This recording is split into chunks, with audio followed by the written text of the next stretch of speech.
Faleminderit. Me qenë se një rezolut e miratuar nga Kuvendi i Kosovës në mandatin e kaluar që përcakton mënyrën e raportimit rreth dialogut është shumë e qartë. Unë dua ta shfrytëzoj këtë kohë që në fakt të kërkoj disa sqarime në vend se të mbaj fjalim, sepse mendoj që është në interes të publikut që qeveria apo njerëzit që kanë marrë pjesë në këto negociata të saktësojnë se çka nënkuptojnë dispozitat të caktuara të marrëveshjes. Gjithnjë duke ju referuar tekstit të marrëveshjes që është publikuar në media dhe duke supozuar që ai është teksti sakt. Për ndryshe nëse vjen tekst tjetër në ndërkohë, natyrisht që Kuvendi duhet të mlidhej prap dhe të diskutonte prap tekstin e sakt. Çështja e parë për të cilën do doja sqarime ka të bëjë me pikën 11, e cila përcakton themelimin e divizionit të apelit për veriun e Mitrovicës apo për veriun e vendit.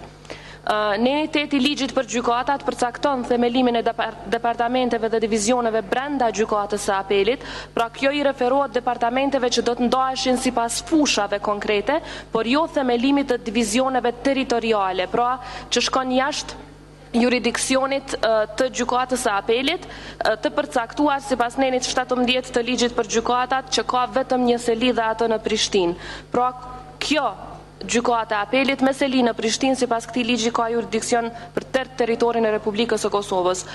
Pyetja është, meqense po themelohen edhe deg të gjykatave themelore në komunat tjera veriore, a do t'i dorëzojnë këto gjykata themelore në veri lëndët e apelit apo rastet e apelit në divizionin e apelit në Mitrovicën e Veriut? Nëse po, si mund